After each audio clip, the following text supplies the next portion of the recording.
Hi friends, good morning everyone. ఇవేంటో తెలుసా అండి?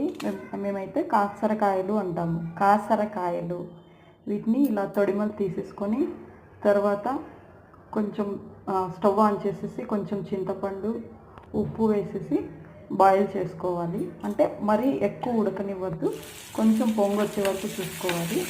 తర్వాత దాన్ని వడగొట్టేసి ఇలా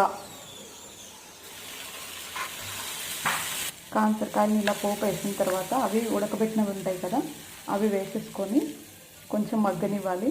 తర్వాత దానికి కొబ్బరి పొడి అంటామండి. అందులో ఉప్పు, కారము, ఒట్టిమిరపకాయలు, కొబ్బరి, కొంచెం బెల్లం, ఎందుకంటే కాయలు చేదుగా ఉంటాయి కాబట్టి అవి వేసుకొని పసుపు వేసిన తర్వాత ఫ్రై చేసేస్తే మనకు యమ్మీ అయిన కాసరకాయల తాలింపు అనేది రెడీ అవుతుంది. తర్వాత ఇలా ప్లేట్లో వడ్డించుకొని తినేసేయడమే. Thank you for watching. Like, share and subscribe.